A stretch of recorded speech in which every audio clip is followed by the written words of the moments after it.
الحمد لله وحده والصلاة والسلام على من لا نبي بعده أما بعد فأعوذ بالله من الشيطان الرجيم بسم الله الرحمن الرحيم يا أيها الذين آمنوا اتقوا الله وكونوا مع الصادقين عن أبي سعيد الخدري رضي الله تعالى عنه قال قال النبي صلى الله تعالى عليه وسلم لا تصاحبوا إلا مؤمنا ولا يأكل طعامك إلا تقي أو كما قال رسول الله صلى الله عليه وسلم درود شریف پڑھو یا رب صلی وسلم دائما ابدا على حبیبک خیر الخلق كلهم قابل احترام حضرات سامعین کرام بزرگوں عزیزوں دینی بھائیوں ہمارا عنوان چل رہا ہے صحبت صالحین کی اہمیت یعنی نیک لوگوں کے پاس آنا جانا اٹھنا بیٹھنا نشست و برخاست ان کے ساتھ ہونا ان سے تعلق رکھنا اس کی اہمیت کس قدر ہے پچھلی دو مجلسوں میں اس پر کچھ باتیں آپ کی خدمت میں عرض کی جا چکی ہیں مزید میں نے ایک روایت ابھی پڑھی ہے سیدنا ابو سعید خدری رضی اللہ تعالیٰ عنہ فرماتے ہیں دو جہاں کے سردار تاجدار مدینہ محمد الرسول اللہ صلی اللہ علیہ وسلم نے دو باتیں ارشاد فرمائی پہلی بات یہ ارشاد فرمائی لا تصاحب الا مؤمنا کہ تیرا دوست کوئی نہ ہو مگر کامل ایمان والا مومن دوست ہونا چاہیے دوسری بات ارشاد فرمائی وَلَا يَأْكُلُ طَعَامَكَ إِلَّا تَقِيٌّ تیرا کھانا نہ کھائے مگر متقی لوگ تو پہلی بات تو یہ ہے کہ دوستی کس سے ہونی چاہیے پچھلی مجلس میں نے عرض کیا تھا ایک ہوتا ہے تجارتی تعلقات لین دین یہ تو عام اجازت ہے ایمان والا ہو اس کے ساتھ بھی ہے ایمان نہ رکھتا ہو اس کے ساتھ بھی ہے متقی پرہیزگار ہو اس کے ساتھ بھی ہے بعض مرتبہ فاسق فاجر گنہگار ہے اس سے بھی لین دین ہوتا ہے یہ عام بات ہے یہ کر سکتا ہے ایک ہے دلی تعلق دوستانہ تعلق یاری اور دوستی اس لیے دنیا کا ایک ضابطہ ہے اس سے بھی آپ کو نیک لوگوں کی صحبت کا پتہ چل جائے گا اس کی اہمیت کا علم ہوگا ہمارے اور آپ کے گھر اگر کوئی رشتہ لے کر آتا ہے ہماری بیٹی کا تو پہلے یہ پوچھا جاتا ہے کہ ذرا دیکھو کہ اس کے ساتھ اٹھنے بیٹھنے والے کون ہے کہ نہیں ایسا کیوں بھائی رشتہ شادی بیاہ ناتا تو کسی اور سے کرنا ہے جو رشتہ لے کر آئے اس لڑکے سے کرنا ہے تو ان کے ساتھیوں سے کیوں پوچھا جاتا ہے ان کی اٹھک بیٹھک اٹھنا بیٹھنا اس کے یار اور دوست کون ہے یہ پوچھا جاتا ہے پر اللہ نہ کرے اللہ نہ کرے اللہ نہ کرے جس کا رشتہ لے کر آئے ہیں اس کا اٹھنا بیٹھنا اس کا یارانہ اور اس کا دوستانہ ایسے لوگوں سے ہیں جو شرابی اور جواری ہیں تو آنکھ بند کر کے بیٹی والے کہتے ہیں بھائی وہاں رشتہ نہیں کرنا بھائی یہ تو بڑا نیک ہے بڑا اچھا آدمی ہے اس سے کیا لینا دینا یہ اگرچہ اچھا ہے نیک ہے اس کے اخلاق اچھے ہیں لیکن جس کے ساتھ یہ اٹھتا بیٹھتا ہے آج نہیں تو کل اس کے برے اخلاق اس کو پکڑ لے اس سے بھی پتہ چلتا ہے یہ بہت بڑی دلیل ہے ہمارے لیے کہ ہمارا اٹھنا بیٹھنا ہمارے تعلقات کس کے ساتھ ہونے چاہیے بہرحال یہ کہ درمیان میں بات اچانک سے مجھے یاد آ گئی کہ عام طور پر جب رشتے آتے ہیں تو اس کے دوستوں کا حال پوچھا جاتا ہے کس کے ساتھ بیٹھتے ہیں ان کو پوچھا جاتا ہے، ان کی انکوائری کی جاتی ہے۔ بہرحال اس حدیث پاک میں اللہ کے نبی محمد الرسول اللہ صلی اللہ علیہ وسلم نے دو بات فرمائی کہ بھائی تمہارا دوستانہ تعلق، دل کا تعلق، آگے دو روایتیں اور آ رہی ہیں، اس سے بھی پتہ چلتا ہے کہ تعلقات کس کے ساتھ ہونے چاہیے، اٹھنا بیٹھنا کس کے ساتھ ہونا چاہیے۔ تو پہلی بات تو آپ نے ارشاد فرمائی کہ بھائی مصاحبت، رفاقت، دوستی اختیار مت کرو مگر اس کے جو مومن یعنی کامل ایمان والا۔ ہمارا اور آپ کا تجربہ بھی ہے، کہیں ہماری اولاد کسی ایرے گیرے نتھو کھیرے کے ساتھ بیٹھنے لگتی ہے تو فوراں کہتے بیٹا وہاں اس کے ساتھ بیٹھنا اچھا نہیں، کیا ہوا؟ کیا فرق پڑے گا میرے اس کے ساتھ بیٹھنے سے؟ تو کہ اس کے اثرات تیری زندگی میں آئیں گے، ان کے عادات تیری زندگی میں منتقل ہوں گے، آج نہیں تو کل تو اس کی زبان بولنے لگے گا، اس کی چال چلنے لگے گا، اور جہاں وہ جاتا ہے تو اس کے ساتھ جانے لگے گا۔ تو ایک تو اس کی کوشش کرنی چاہیے۔ دوسرا آپ نے فرمایا تیرا کھانا نہ کھائے مگر کون؟ متقی لوگ۔ تو سوال پیدا ہوتا ہے آپ کے گھر اور میرے گھر کبھی مانگنے والے آتے ہیں کہ نہیں آتے؟ تو آپ کہوں گے کہ مولانا نے تو کہا تھا کہ متقی کو کھلانا، بھائی چل بات سمجھ میں آ رہی؟ ہمارے گھر تو کافر بھی آتے ہیں، نون مسلم بھی آتے ہیں مانگنے کے لیے، تو کیا اس کو کھلانا چاہیے یا نہیں کھلانا چاہیے؟ ایک سوال پیدا ہوتا ہے کہ نہیں ہوتا؟ چونکہ حدیث میں تو فرمایا تیرا کھانا نہ کھائے مگر متقی پرہیزگار ہی کھانا چاہیے۔ اب یہ تو متقی تو دور کی بات، پرہیزگار تو دور کی بات، اب آنے والا تو نون مسلم بھی ہوتا ہے اور ہم کھلاتے ہیں۔ اس کا جواب سنیے، کھانا کھلانے کی دو قسم، ایک کھلانا حاجت اور ضرورت کی وجہ سے ہوتا ہے۔ جو یہ مانگنے والے آتے ہیں وہ حاجت لے کر آتے ہیں، ضرورت لے کر آتے ہیں، محتاج بن کر آتے ہیں، اور اس میں ایمان والے بھی ہوتے ہیں، نون مسلم بھی ہوتے ہیں، اور آنے والا نیک بھی ہوتا ہے اور گنہگار بھی ہوتا ہے۔ تو حاجت کا جو کھانا ہے، ضرورت کا جو کھانا ہے، ہر ایک کو دیا جا سکتا ہے، ایمان والے کو بھی اور نون مسلم کو بھی، متقی پرہیزگار کو بھی، اور اللہ نہ کرے فاسق فاجر گنہگار در پر آیا ہے، حاجت مند ہے، کھانے کا محتاج ہے، اسے بھی کھلایا جائے۔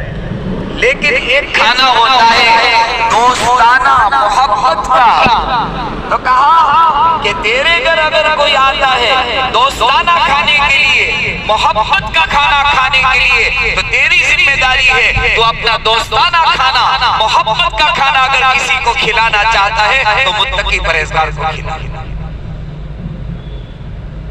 بات سمجھ میں آ رہی؟ ہاں، اس کی کوشش کرنی چاہیے۔ بہرحال ایک بات تو یار، اور دوسری روایت میں اللہ کے نبی صلی اللہ علیہ وسلم فرماتے ہیں کہ آپ نے فرمایا، ابو ہریرہ کی روایت ہے، الرجل علی دین خلیلہ، آدمی اپنے دوست کے دین پر ہوتا ہے، اس کی رویش پر ہوتا ہے، اس کی چال چال پر ہوتا ہے۔ آگے آپ نے جملہ ارشاد فرمایا، فَلْيَنْظُرْ أَحَدُكُمْ مَنْ يُخَالِلُ، تم کو چاہیے کہ پہلے دیکھو کس کو دوست بنا رہے ہو۔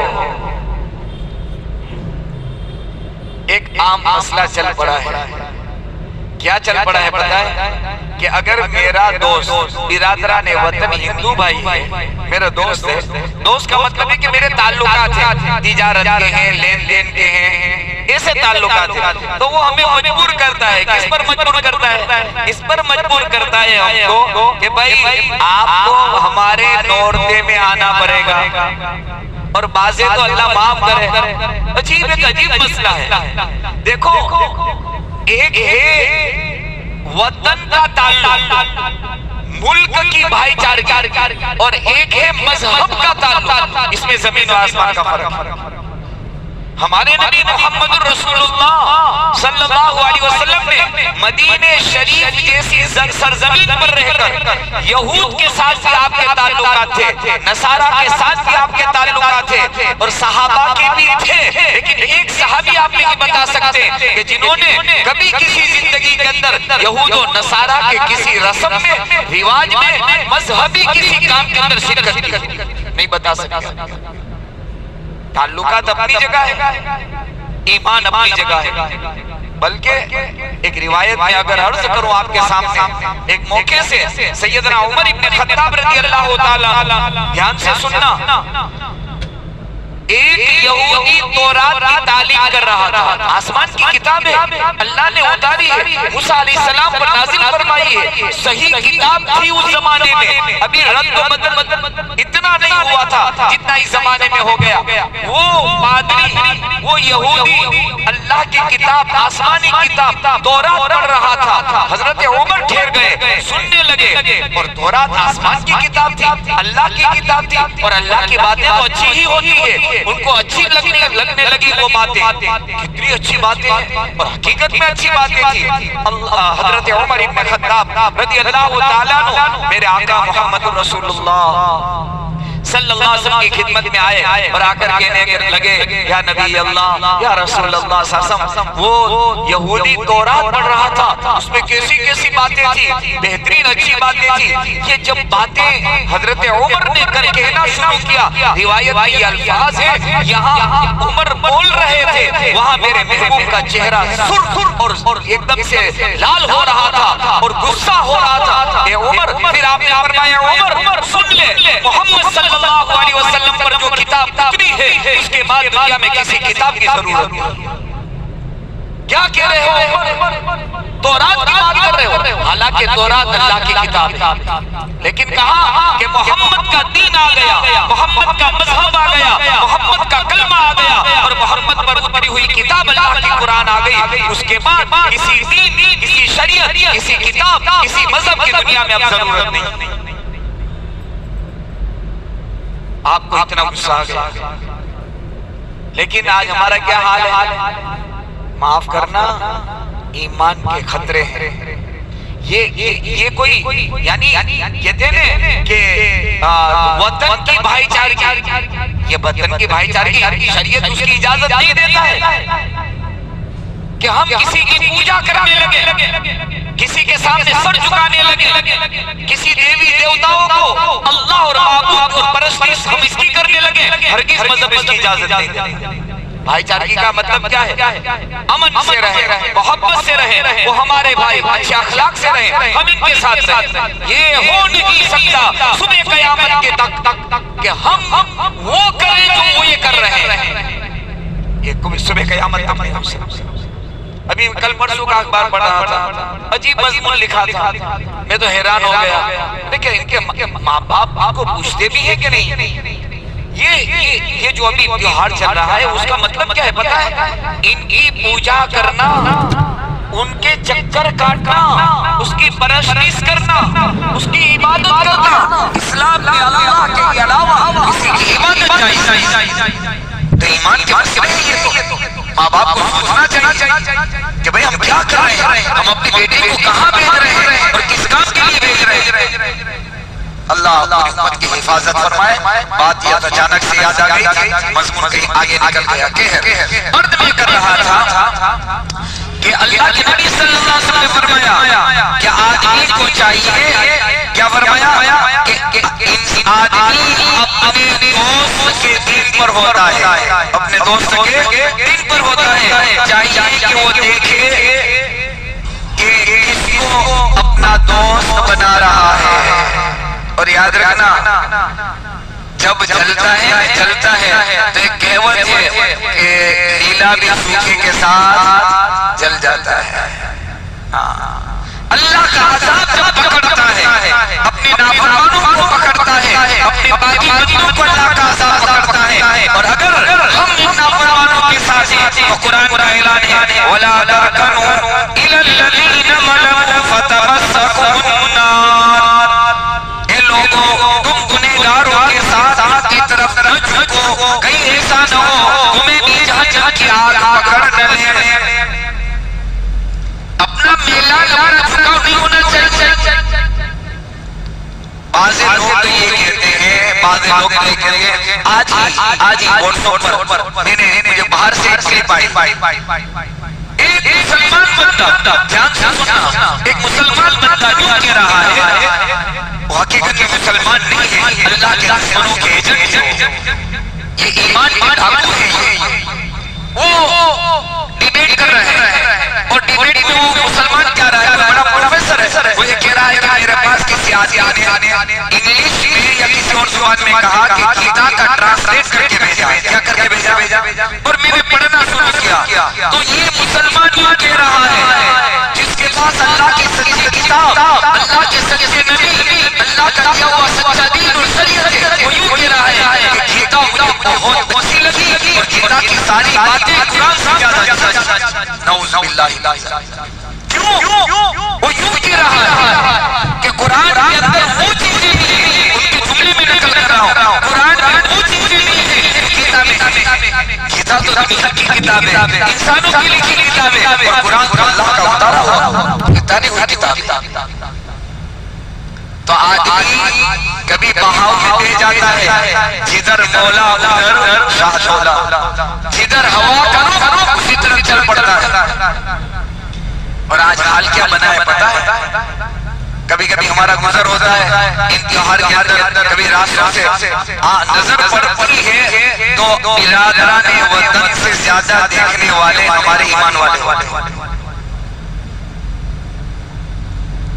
کیا ہم نے کیا کون سا دین، کون سی شریعت، بہرحال ایک تو بات یہ ہے، دوسری بات یاد کرنی ہے، تیسری روایت ہے سیدنا ابو موسیٰ اشعری رضی اللہ تعالیٰ عنہ کی، اللہ کے حبیب فرماتے ہیں، یہ بتانا میں چاہتا ہوں نیک لوگوں کے پاس صحبت، مسجدوں میں ہم آ رہے ہیں، یہ نیک لوگوں کی جگہ ہے، متقیوں کی جگہ اللہ کے گھر مساجد ہے، حدیث سے پاک میں فرمایا میرے محبوب نے کہ مساجد یہ متقیوں کا گھر ہے، یہاں آئی یہاں بیٹھے، کچھ نہ کریں، بیٹھے رہیں، نیک لوگوں کا نور اللہ ہماری منتقل کرے گا۔ ابھی تین بات یاد کر رہا ہوں۔ تیسری روایت اللہ کے حبیب فرماتے ہیں، سیدنا ابو موسیٰ اشعری رضی اللہ تعالیٰ عنہ کی روایت ہے، آپ نے فرمایا المرء مع من احب، قیامت کے میدان میں آدمی اسی کے ساتھ ہوگا جس سے وہ محبت کرتا تھا۔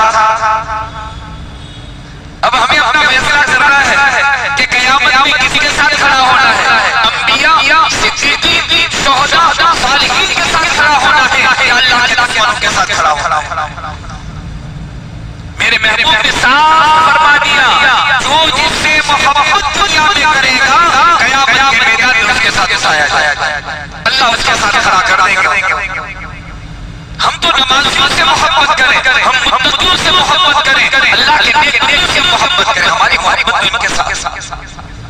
اور یاد رکھنا محبت کے اثرات ہیں کیا ہوگا، کیونکہ نیک لوگوں کے صحبت سے پہلا فائدہ یہ ملے گا کہ ان کی مجلس میں بیٹھ کر وہ ایسی باتیں اللہ کے نیت بتائیں گے کہ نفس و شیطان کے دھوکے سے بچنا آسان ہو جائے گا۔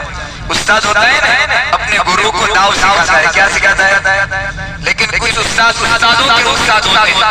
ایک مرتبہ ایک پہلوان کے پاس اس کا اسٹوڈنٹ، اس کا ودیارتھی ہے، اس طالب علم گشتی کے داؤ سیکھنے کے لیے گیا تو اس نے سب سکھا دیا، سارے سکھا دیا، ایک داؤ نہیں سکھا۔ جب 99 داؤ سیکھی ہے تو اس نے یہ سمجھا کہ میری استادوں کا استاد بن گیا تھا، استاد آج آپ سے کچھ نہیں کروں۔ اچھا میرے سے کچھ نہیں کرے، کوئی بات نہیں، آجا اکھاڑے میدان میں آیا، پہلی بار میں اس کو پار زمین دوست کر دیا۔ کیا استاد یہ کیا ہوا؟ کیونکہ میں استاد ہوں تو میرا اسٹوڈنٹ اور شاگرد، کبھی استاد ودیارتھی اپنے استاد اور ٹیچر کے آگے نہیں بڑھ سکتا، وہ بہت ہوشیاری کرنے لگا، میں ہوشیار ہوں، میں نے 99 داؤ سکھائے، ایک داؤ میں نے اپنے پاس رکھا تھا اور وہی داؤ تیرے اوپر میں نے کھیلا اور پچھاڑ دیا اور زمین دوست کر دیا، باہر میں ہر دن کر رہا تھا۔ پہلا فائدہ یہ ہوتا ہے کہ نفس و شیطان سے بچنے کے گور سکھاتے ہیں، داؤ سکھاتے ہیں، ایسی باتیں ہوتی ہیں جو دل پر اثر کرتی ہے۔ دوسرا فائدہ یہ ہوتا ہے اللہ والوں کی مجلس میں بیٹھنے سے اللہ والوں کے دل نورانی ہوتے ہیں. کیسے ہوتے ہیں؟ نورانی. اور نور ایک ایسی چیز ہے, نور کہتے ہیں روشنی کو. کس کو کہتے ہیں بھائی؟ اس کی کوئی حد نہیں بڑی ہوتی ہے. میں آپ کو ابھی بتاؤں, یہ تقریباً یہ سمجھے 1 2 3 4 5 6 7 8 یہ 8 لیمپ ہمارے یہاں کی لائٹیں جل رہی ہیں. 8 جل رہی ہیں. کوئی یہ نہیں بتا سکتا کہ اس لائٹ کی روشنی کی حد یہاں تک, کوئی نہیں بتا سکتا.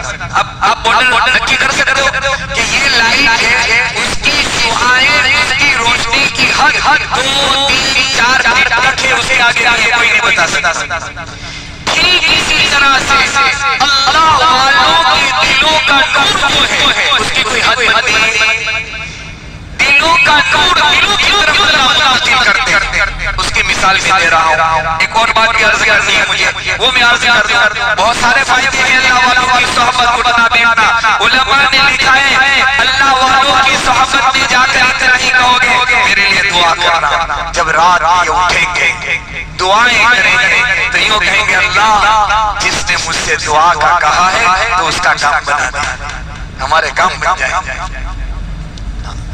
اور اس کی مثالیں حافظ ابن حجر عسقلانی رحمۃ اللہ تعالی علیہ بخاری شریف کی انہوں نے شرح لکھی فتح الباری, اس میں انہوں نے ایک بات کو لکھا ہے کہ اللہ اپنے اولیاء کے ساتھ, اپنے نیک بندوں کے ساتھ ان کے دوستوں کا نام بھی اللہ رجسٹر میں لکھ لیتا ہے.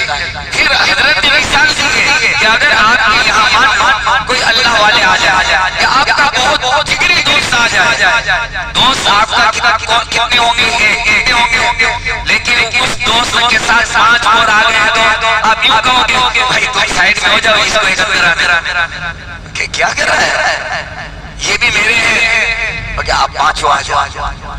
تو پھر فیس ہوگی تم بھی کھاؤ, اس کو بھی کھلاؤ. یہ کیا ہوا؟ دوست تو تیرا ایک ہی ہے, لیکن یہ 4 مہمان نوازی اکرام اعزاز کیوں کر رہا ہے؟ یہ میرے دوست کا دوست ہے. اسی طرح سے حافظ ابن حجر عسقلانی رحمۃ اللہ علیہ جب قیامت کا میدان ہوگا اللہ والوں کی صحبت میں ہم اور آپ بیٹھیں گے, اللہ ان کی برکت سے اپنے اولیاء اپنے دوست اپنے نیک بندوں میں اللہ ہمیں بھی شامل فرما دے. آخری بات, اپنے زمانے کے ولی کامل قطب الدین بختیار کاکی رحمت اللہ تعالی علیہ ایک مرتبہ ایسا ہوا, یہ نور ہے نا, نور دلوں سے دلوں پر منتقل ہوتا ہے. حافظ قطب الدین بختیار کاکی رحمت اللہ علیہ یہاں مہمان آ گئے اور ایسے ٹائم میں آئے کہ کھانے وغیرہ کا نظام پورا ختم ہو چکا تھا. اس کو کہتے ہیں ٹائم. ٹھیک ہے, اب اللہ والے ہوتے ہیں, مہمان نواز ہوتے ہیں. اب انہوں نے دیکھا کہ سالن تو ہے لیکن روٹیاں ختم ہیں, اور اتنا ٹائم نہیں ہے کہ اتنی جلدی روٹیاں تیار ہو. باہر نکلے, اپنے گھر سے باہر نکلے. آج کی دہلی میں چلے جاؤ, جگہ جگہ دکانیں ہوتی ہیں, بڑی بڑی روٹیاں تندور کی بنتی ہے. نان بھائی ایک روٹی کی دکان تھی جس کو نان بھائی کہتے ہیں. یہ ادھر سے ادھر چکر کاٹ رہے ہیں. قطب الدین بختیار کاکی رحمت اللہ علیہ کبھی ادھر جائے کبھی ادھر جائے. اس نان بھائی نے, روٹی بنانے والے نے, روٹی فروش کو دیکھ لیا کہ میرے پیر و مرشد قطب الدین بختیار کاکی رحمت اللہ علیہ پریشانی ہے, کوئی مسئلہ پیش آیا ہے. فوراً دکان سے نیچے اترا, آ کر عرض کیا حضرت کیا پریشانی ہے, کیا بات ہے, کیا خدمت کر سکتا ہوں. کہا کہ میرے گھر مہمان آ گئے ہیں اور اچانک آ گئے ہیں, سالن تیار ہے, روٹی کی ضرورت. تو جلدی سے انہوں نے روٹیاں بنائی, وہ تو روٹی فروش تھا, بنا کر حضرت کی خدمت میں پیش کر دی. تو حضرت کو بڑی خوشی ہوئی, پوچھا کہ نان بھائی کیا چاہتا ہے, مانگ, آج جو مانگے گا اللہ سے دعا کروں گا اللہ تجھے دے گا. اس نے کہا آج تو اچھا موقع ہے. اس نان بھائی نے کیا کہا پتہ ہے کہ حضرت کچھ لمبا چوڑا نہیں مانگتا ہوں, نہیں چاہتا ہوں, اتنا چاہتا ہوں کہ آپ مجھ کو اپنے جیسا بنا. اللہ اکبر کبیرہ, آپ مجھ کو اپنے جیسا. کہا نان بھائی کچھ اور مانگو. کہا نہیں مجھے تو اتنا ہی مانگنا ہے. نان بھائی کچھ اور مانگو. حضرت کا اشارہ بہت اونچا تھا. اللہ والوں کا سر ان کے نورانی کیفیت اور قلوب ہر ایک برداشت نہیں کر سکتے.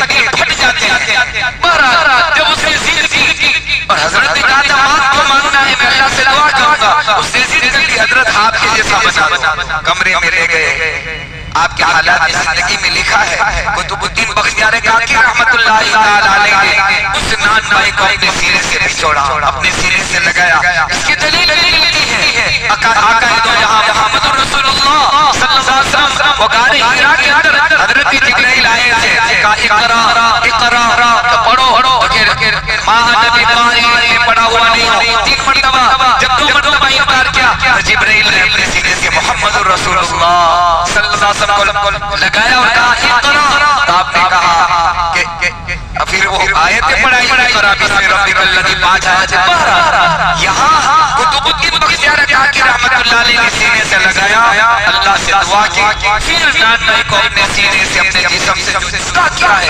کتابوں میں لکھا ہے نان بھائی کی حالت بدل، وہ نورانی کیفیت آ گئی، وہ تجلیات کرنے لگی، 2 یا 3 دن زیادہ سے زیادہ زندہ رہے، برداشت نہیں کر سکے، تیسرے دن انتقال ہو گیا۔ تو یہ نورانی توجہ ہوتی ہے، اللہ والا اور صحبتیں ہوں، مسجدوں میں بیٹھنا ہو، آپ کہیں گے کون اللہ والا کون نہیں، جو شریعت اور سنت پر چلتے ہیں، چاہے آپ ہی ہو، کوئی بھی ہو، عالم ہونا ضروری نہیں ہے، کوئی بھی شریعت اور سنت پر جو بھی چلتا ہو، ان کے پاس بیٹھے ان کی ملاقات کریں، ان کی دعاؤں کی درخواست کریں، انشاءاللہ قیامت کے میدان میں اللہ نیک لوگوں کے ساتھ ہمارا شمار فرما لیں گے۔ اللہ سے دعا ہے نیک لوگوں کی صحبت اللہ مجھ اور آپ کو نصیب فرمائے۔ اگلے بوت کے اندر بطور خاص تشریف لائیں، ایک بہت بڑے اپنے زمانے کے تابعی اویس قرنی رحمت اللہ علیہ، نبی کے زمانے میں موجود تھے، لیکن ماں کی خدمت کی وجہ سے میرے آقا کے پاس آ نہیں سکے، صحابی بن نہیں سکے، لیکن میرے آقا نے فرمایا ہے عمر اویس اگر آئے، اویس قرن سے آئے، اویس سے اپنی مغفرت کی دعا کرنا۔ عمر جیسے صحابی سے میرے نبی فرماتے ہیں کہ تابعی کے بارے میں فرمائیں کہ اویس اگر قرن سے اگر آئے حج کے لیے تو اس کی نشانی ہے، اور اے عمر اپنی مغفرت کی دعا تم اویس قرنی سے کروانا۔ ان کے کچھ حالات اور ان کی زندگیاں اور ان کی صحبت کے بارے میں آپ کی خدمت میں عرض کروں گا، جو باتیں کہی ہے اللہ عمل کی توفیق نصیب فرمائے۔